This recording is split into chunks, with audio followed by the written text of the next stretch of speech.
So good morning, Debbie. Thank you so much for joining me. Thank you, Rachel. It's so good to be here. I appreciate you inviting me to come on your show. No, it's been lovely, and we've been backwards and forwards through email, so it's nice to virtually meet, especially because are you in New York, or whereabouts are you based? No, I'm in Cincinnati, Ohio. We moved here in 1991, but I lived a long time in New York, collectively 18 years in New York. So Right. yeah, I still And think of it as my hometown. I'm sure, Well, and I'm sure, how are you feeling in lockdown in the US? How's it affecting you at the moment? it's really not affecting me personally very much. I have a yoga practice, meditation practice, prayer practice, and so what's going on around me doesn't really affect me as maybe many others, because I just don't let those things distract me as much. Yeah, and so I hate to say the expression "it is what it is," but it kind of is. Mhm. And, Yeah. and I really practice the Serenity Prayer, which has really held me together through a lot in my life. I just didn't realize it Yeah. actually, but being able to accept the things you cannot change.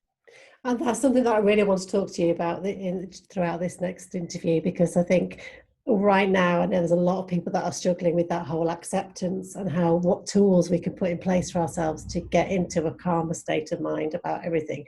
And I know that meditation, I've heard so much about it and I have tried it, but I have not embraced it fully. It's something that I really do need to incorporate into my life because I can see the benefits from talking to people about it. So that's one of the subjects I know we're going to talk about. For people that don't know you, Debbie, how do you introduce yourself? Well, I am a mother of six grown kids, a grandmother to four wonderful grandsons.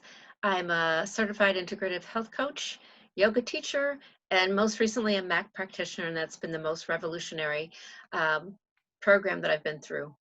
Yes. And you're also the founder of the Ageless Wisdom Founder of the Movement. Ageless Woman Movement. Yes. And Yes. what is that movement about? How did that come about? It's funny. It started with waking up infuriated.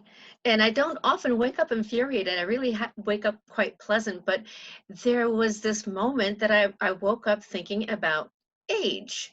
And I'm like, why are we so obsessed and concerned about age? Why can't we look at it as life and not age? Hmm. And so then I go, "Well, we should, I wish we could think of ourselves as being ageless. It had nothing to do with, being young forever or, pro-age or anything like that. It was really just dropping the whole attachment to age and just really reflecting more on life and where you are in your life. And that could be different you could have a young person going through some really tragic things or having health issues young in life, and you have a person who's aged who isn't. So to me, age is not the thing that drives the situation so Yeah. much. I mean, I do think there's certain passages women go through, perimenopause, menopause, those things will sort of take on some changes, but it to me, again, I just look at it as life. I don't Yeah. look at it as age. That's And such a good way so to look at it. yeah, and it was so funny because the movement got created, it had to do with my brother actually, because we were just chatting and I told him how frustrated I was because I wanted to change my original page, The Ageless Woman, to a public page. I found I couldn't do that. So I had to create a whole brand new name. And but I wanted to keep The Ageless Woman. So my brother says, "You don't have a Facebook page, Deb, you have a movement." And I'm like, yeah, I guess I do. Join forces with hundreds and thousands of women who are crusading against the old stereotypes attached to age, especially for women. And I love that. And it does really seem to be this movement. There's a real sense of community in women, particularly over 40, up to 60, 65, where they're really coming together and sharing their stories. And we're all learning from each other. But collectively, we're a strong, powerful movement that can create a lot of change, aren't we? Oh my goodness, as you said that so beautifully. That's really what it is. And so I also feel that young people have wisdom to share with us. and we have wisdom to share with them, I really see a bridge there. Yeah. Inviting the younger ones to come along, and the younger ones going, what can you teach me? And us saying, what can you teach us? Yeah, absolutely. Mhm. And you have had your fair share of life hurdles to overcome to get to where you are now. So can you briefly, I know there's a lot to cover, but could you briefly kind of explain how you've got to the position you're in now? What's led you? What's your journey been like to get to where you are now? That's a great question, because it is the journey, isn't it? Mm, That takes you places. So yeah, I had a really idyllic childhood. I had no trauma from my childhood at all, just really just a wonderful 1950s, 1960s growing up with, a family of five children, two parents, perfectly normal. The storms didn't hit until my second married life. Well, actually, I should back that up. My married life. mm, So first husband, there was no children, but there was a lot of drama. Second husband, all my children were with him. And he was dynamic and charming and everything the first husband wasn't. Social, fun, oh my goodness, was the best of fun, but there were challenges that came with it too. And mm. so that, combined with the fact that I have a more docile personality and his is very overbearing. And so it was, in the beginning, it seemed like a good mix because I felt that I could bring balance to his up and down sort of emotional roller coaster behavior. Yeah. But further into the marriage, some really big problems developed. I won't go into the details to say all of it, but it was very difficult. Mm, And aside from the difficult things that cropped up in the marriage, I'll just say one of them was unfaithfulness. mm, Long-term unfaithfulness is one of them. mm. But the changeable behavior, even for all of us, like I said, we were either having great fun as a family, just wonderful and laughing and great times, or when it was the dark side, it was, you didn't know what to expect. You had to walk on eggshells, and it was he eventually kind of, I don't know, it's so hard to say, maybe taught us how to behave a little bit. But I see, at the time, I didn't realize I could have choices. I didn't realize that Yeah. I could have a voice. Yeah. My voice was so quiet anyway that just the very thought of voicing my feelings or my opinions or my whatever just didn't seem possible. Of course, that was a lie that I told myself. The lie Mm. that I told myself was, I'm invisible. I don't matter. My voice doesn't count anyway. It won't matter what I say. These are all the things that I believed And so many women will be able to relate to subconsciously. that. Yeah, so many women will be able to relate to that. And also, it's not just the fact that you're in this relationship that makes you feel like that. It's also society, particularly as you start getting older and you're in your late 30s and people's attitudes change towards women over 40. That just compounds it all, doesn't it? Does, absolutely, absolutely. And oh gosh, I don't want to go into details because I don't want to tarnish his memory or anything, but Yeah. it was difficult. And so the surprise for me came that I was extremely health conscious my entire life. Even back in the 60s, I was doing things most people weren't doing, throwing raw eggs in blenders with my friends and veggies and just having these disgusting drinks that we thought were so healthy. I would never do that today with the raw egg. But anyway, so I was very health conscious. I really put up a fuss when my parents went Weight Watchers back in the day. Everything was artificial, and I just had a fit. I'm like, oh, you shouldn't be eating and drinking. That's horrible. So what I want to say, the point I want to make is that I was always very conscientious about clean food, and I was an exercise fanatic back in the day. And so it was a surprise to me that in my 40s, I'll say late 30s, early 40s, I started having health challenges. Mm. And then they were like, started to be interfering with my daily life. I'm like, I don't understand. Why do I feel this? Why do I feel so bad? So I went to the doctor. And I don't know what's wrong with me. I just don't feel well. I don't feel myself. I feel I can't stay awake at the wheel. I'm afraid for my kids. When I get to stoplights, I have to put my car in park because I'm so afraid I'm going to fall asleep. And just things weren't right. I Mm. just didn't feel healthy or vibrant or anything. And then after all the blood work, he says, well, I was beyond adrenal insufficiency. I was adrenal burnout. So I had exhausted my adrenals from stress. See, stress was not the thing that I was tuned into back then. I was tuned into diet, exercise, all these things. I wasn't tuned into the emotions. I wasn't tuned into the emotional side of health. So he gave me strict orders not to work out for a year so that my body could recover. Your body has to recover. I'm like, okay. And then I found out I'm type 2 diabetic. I'm like, how can I be type 2 diabetic? Well, that's really interesting, because I just talked to another lady, actually, a former Olympic champion in the UK, who was very similar, really healthy lifestyle, found out that she was type 2 yes, diabetic. I was It's much so more common. surprised. Yeah. I was really surprised. He goes, well, I think we ought to put you on medication. I said, oh no. So just give me 6 weeks. Let me try to straighten this out myself. Let me just do the reading and the research. And I promise you can test me again in 6 weeks. So I did the research and the reading. I found out that there was way more sugar in my diet than needed to be. Because when I learned how to calculate it, I was like, oh, there's way too much sugar in my diet. Carbs. I mean, I'm Italian, for goodness sakes. There's pasta on the table all the time. So there was unlimited carbs, unlimited treats and whatnots. And so I had to straighten out my diet. And that was the first thing that had to change, because I always thought I was a healthy eater. Turned out I was eating a lot of the wrong things. Then I had to go back to exercise, and I went back gently, just walking every day.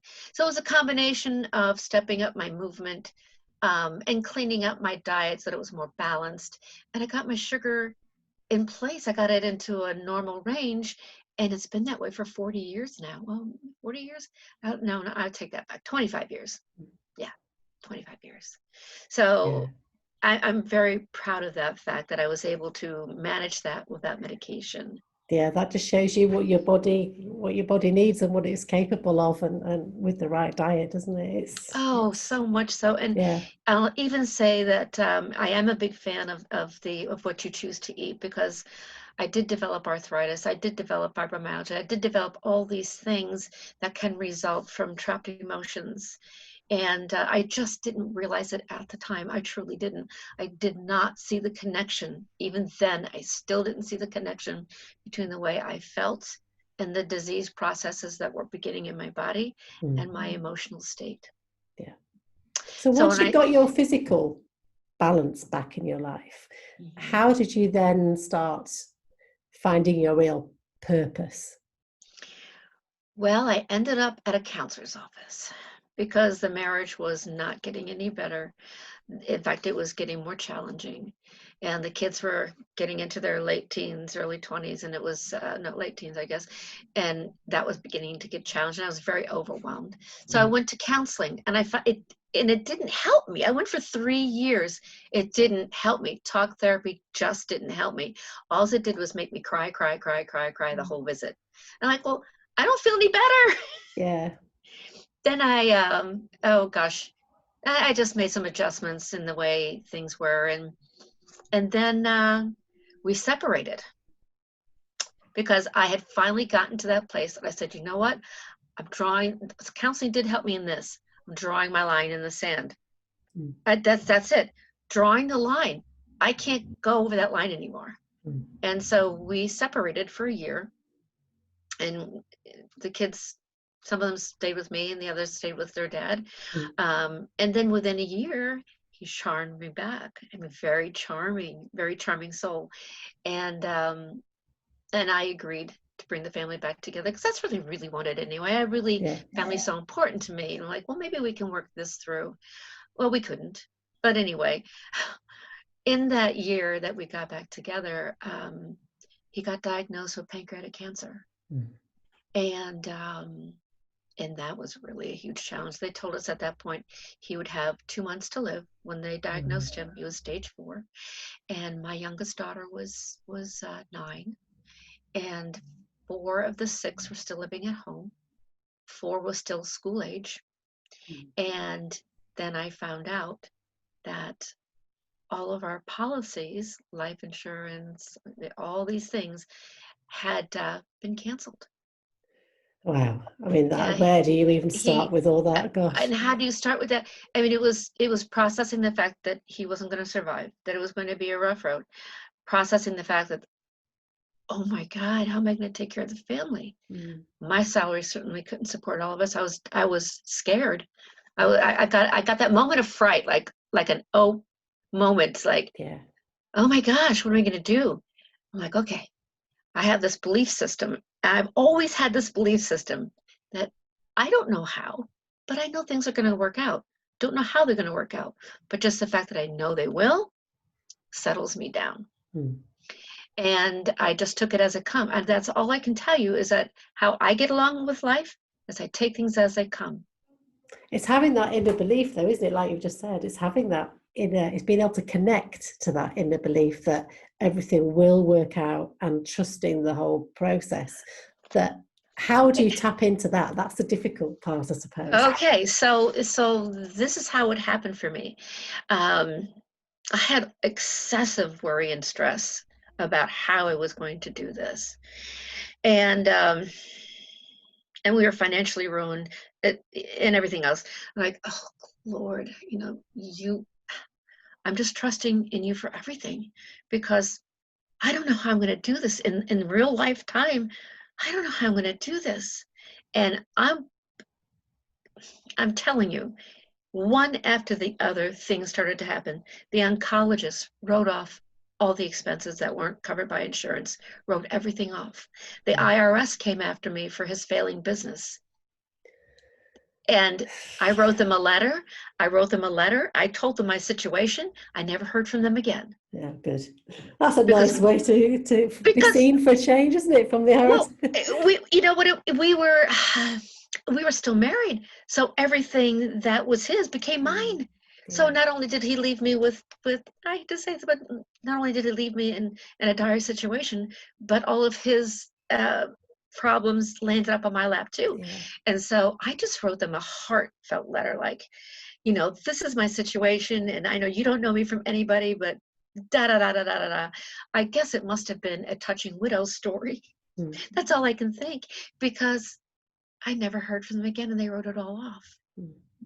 Then I got this incredible phone call from the New York police department, not police department, I apologize, fire department. So my late husband was a volunteer for the fire department where we lived on Long Island. And they were so kind, and they were so sweet, and they were so generous. And they called me and they said, what can we do? What can we do? I said, I don't know. And they're like, send me all the bills you have. Just send them to us. And I'm like, are you kidding me? And they took care of all those bills. Debbie, that's amazing. I mean, you hear acts of kindness, but that is just what a It life-changing it was act of kindness beyond for you. it was beyond what I could have imagined. I couldn't have imagined that. Yeah. So grateful. Oh, I Yeah. was so grateful. So many wonderful things happened. So many people, just stood up. And I mean, I'll even tell you another story. When I first found out, I was at work, and I was working corporate at that time. And the oncologist had me and my late husband on the phone together to tell us his diagnosis. I was at work. And he's like, you have 2 months to live. And I was like, I had like this moment, right? Mm. Well, they called me into the office because they kind of heard the fuss. And they were like, how can we help you? I said, I don't know. And they go, we just have a policy. We just instated it, that we can give you $5,000 worth of insurance on your spouse. We know he's not going to make it, but you are entitled to have it. Take it. Mm. And that's what covered his funeral expenses. Mm. Yeah. That little bit of money, it wasn't much, but it was enough to cover his expenses. Yeah. So I could have worried myself to death, Mm. but I didn't, because I just had that faith. You can't explain that. It's very hard to explain that act of faith. Mm. It's like a child when they're so young, and they trust you with their heart and soul, and they jump off the stairs, and they know you're going to catch them. They know that you're not going to miss. Yeah. It was the same way with faith. Like, I just know that God's got me. I just know that somehow this will work out. It'll be okay. So at what point did you start having a plan? Because obviously after all that happened, you have to then rebuild yourself, not just physically, emotionally, but you've got the responsibility of your children as well. But at what point did you start having a plan to move forward and Oh, what you wanted to do and retraining? And because it's a, you have been on a really big journey and then started retraining in your late 50s, 60s, which is amazing. I was 53 when he passed. And right afterwards, I got involved in another counseling program that was a life changer for me. 3 sessions, and I was done. The 3 sessions, what it was a deep, deep healing of forgiveness, because I was never able to forgive, Mm, because I have a right to feel angry. I have a right to. I was a victim. I was totally okay with being a victim because I felt that I was. mm, And I felt that he didn't deserve forgiveness. Well, that I was really fundamentally really wrong in a lot of those areas. But it took this particular counseling that really showed me from a different angle how to forgive and why that's necessary. And I could always say the words, but I could never feel it in my heart. mm, Well, this program got me to feel it in my heart, and it was life changing. So, anyone out there who's holding on to unforgiveness, talk mm, to me. I have a whole meditation on forgiveness. mm. But so that was the first big thing that had to happen for me to keep moving on. And I just want to say, letting go of problematic emotions that keep you, can form a barrier between you and great life. Yeah. You Yeah, and know, it doesn't matter. It can be something small, can't it? But if it eats away at you, doesn't it? That negativity is inside you and it eats away. And like you say, it forms a real barrier. And I know, like even during this last year with the pandemic, people maybe have lost their jobs or had to change direction. And there's that bitterness and anger at the whole situation that because we can't control it. And it's very tapping similar. into letting go and releasing it, isn't it? Oh my goodness, yes. It so much is. You holding on to anger, holding on to bitterness, holding on to anxiety, holding on to failed expectations is it's so damaging. And yes, we had to feel it. Yes, we had to acknowledge it. That's another thing I didn't do. I didn't acknowledge all these feelings along that journey. I kept stuffing it and putting it under the rug and ignoring it. I would never confront it as I should have. I Mm, should have confronted all the things, and I didn't. And so it's really important to acknowledge how you're feeling. And it's really important also to be able to let that go. And I guess different people have different ways of doing that. For me, it's come through meditation and prayer. That's been my best way. mm. But yeah, that's important to do. So went through the forgiveness and started feeling better. And then luckily, thanks be to my parents, they gifted me a small amount of money. And I said, my first thought was, okay, I have an opportunity to do something. I'm not done with this life yet. I'm not done. Hell, I changed my type 2 diabetes. Mm. Maybe I can help other women come out of those stormy periods. Maybe I can help them in some way through what I've been through. So I said, oh, they're not going to just trust you because of your journey. You're going to have to get certified. You're going to have to do the work. You're going to have to know more than what you think you know already. Mm. So I took that money and I invested in a year-long program to become a certified integrative health coach. That's And amazing. so I'm like, okay, now I can legitimately say, I can help you. Yeah. I can help you in certain areas. Um, but it didn't cover all the areas, and I wasn't aware of that just yet. Then I was looking for a yoga class I could become a part of, and I couldn't find the right class for me. So I couldn't do what the 30, even 40 somethings were doing. My body wasn't able to do some of those things. And I felt frustrated. And even though, they could modify every pose for the older people in the class, Mm. my feeling was, first of all, I don't like being the old lady at the back of the class. And this girl, doesn't really understand how my body feels. And even that doesn't feel good for me. So what did I do? I went out and became a yoga teacher. I said, you know what? If I can't find the class, I'm going to create the class. Yeah. And I was 59. Oh, how old was I? I was 59 when when I went through the health coaching certification.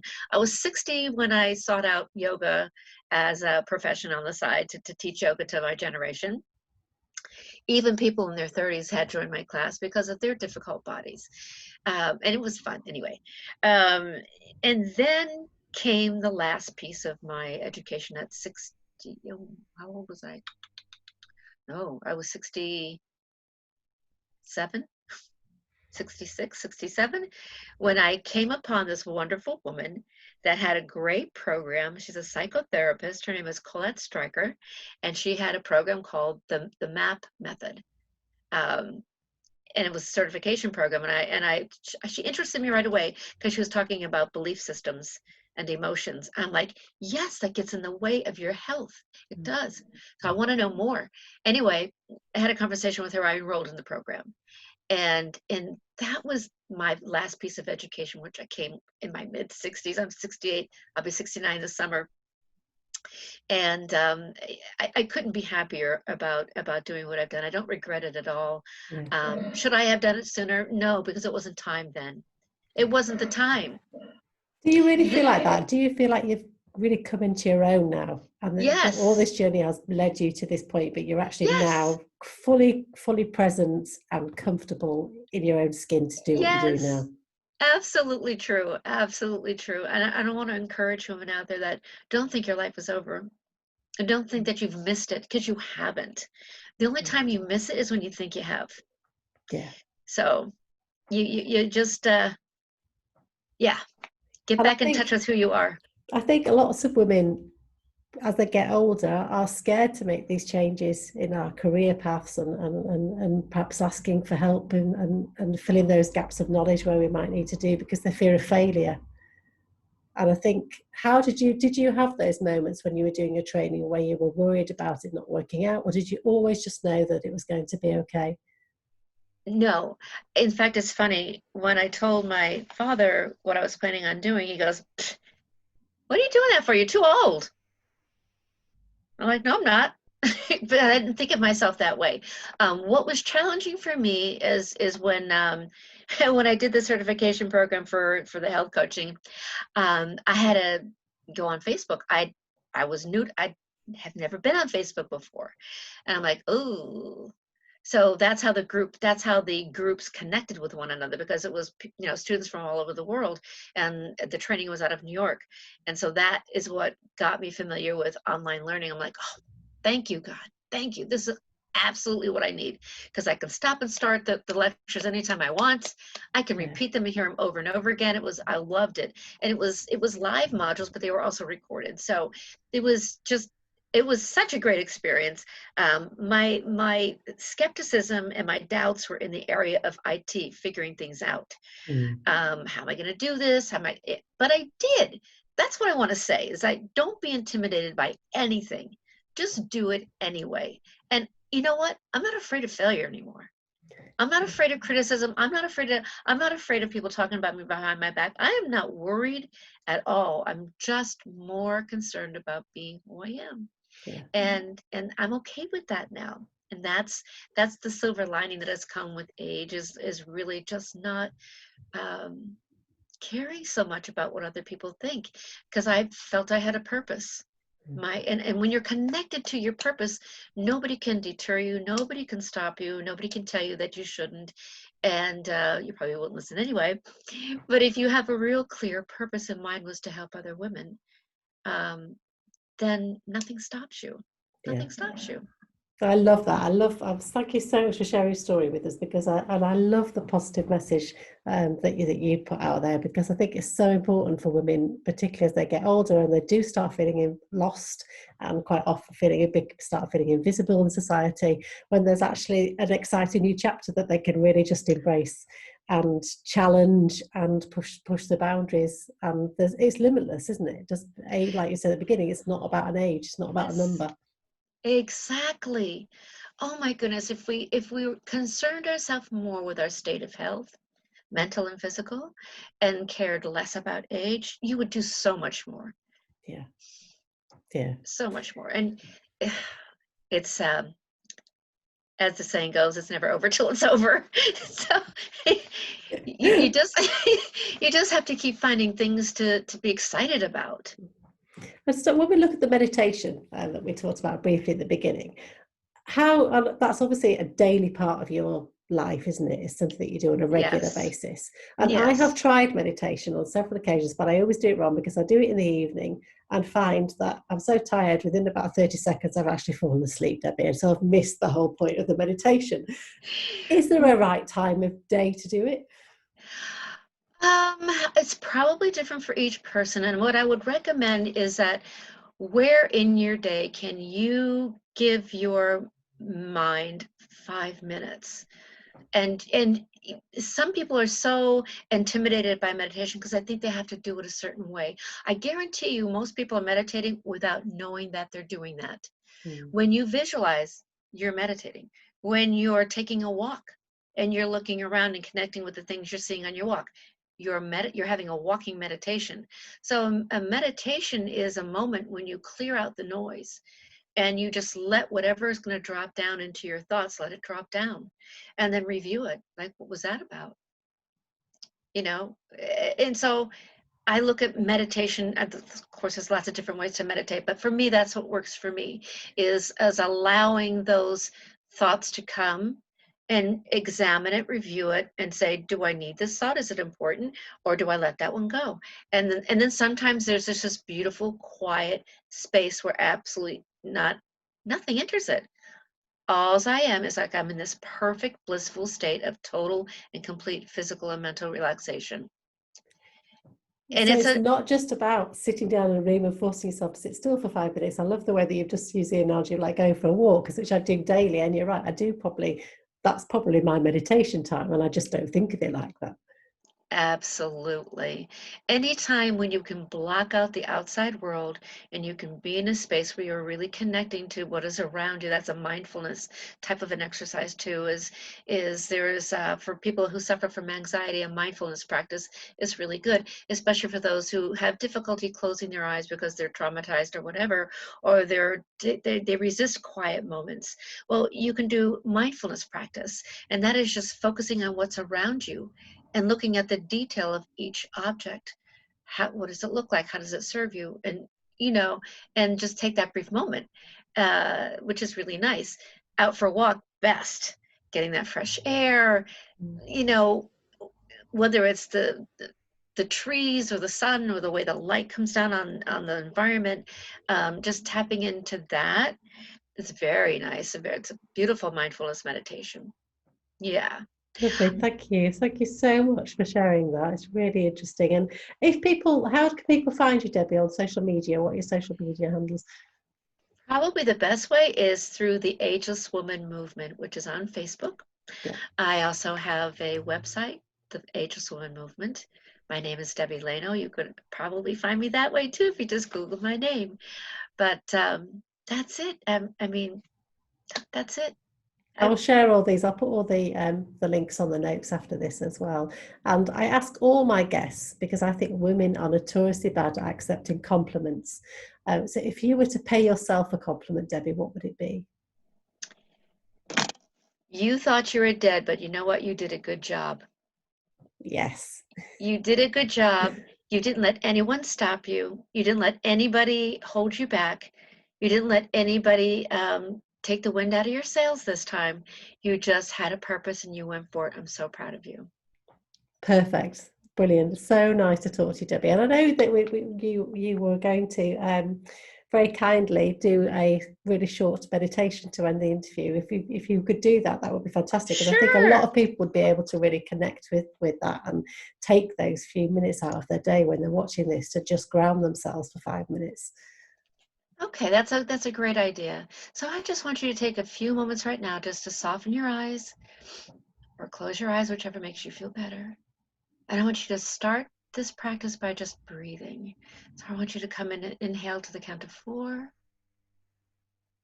Do a nice, long, elongated breath out. And just gently being able to pull your mind away from whatever is distracting you. I want you to be able to focus on what you are doing right now in the present moment.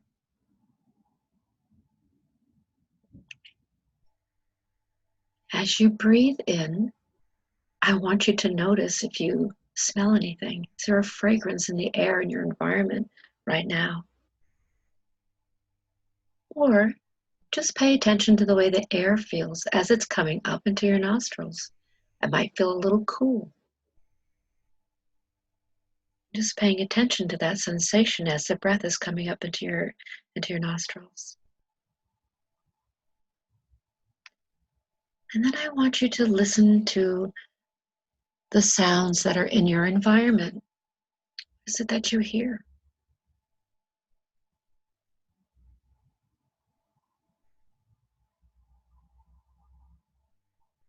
Pay attention, one sound at a time. And as you notice it, you can move on to the next sound.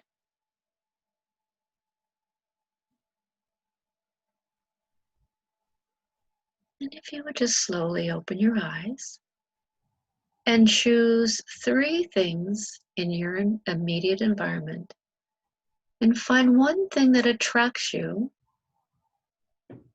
and then notice it. Look at the color. Look at the design. Is it pleasing to you? Does it serve a purpose for you? Just take a couple of seconds and just notice it in detail.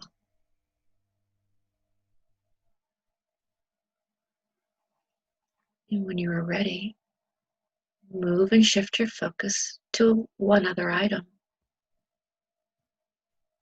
And look at it as if you've never looked at it before. Notice the texture. Notice the color. Is it pleasing?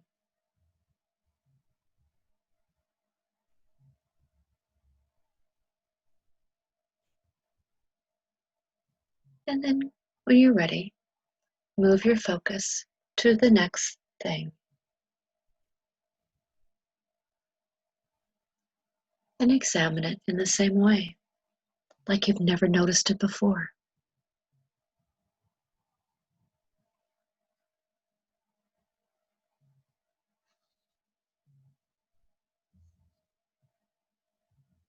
And how does it make you feel?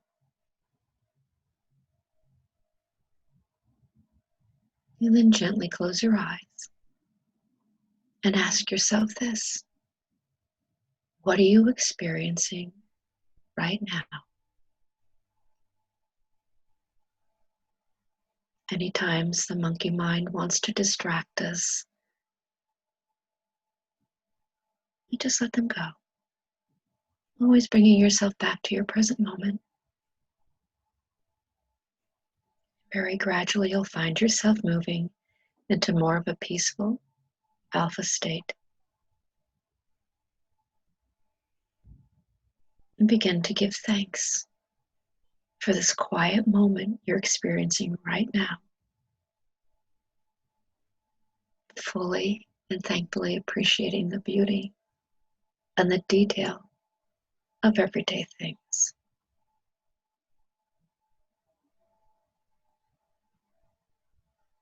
Let it be. All is good. Go in peace and have a mindful day.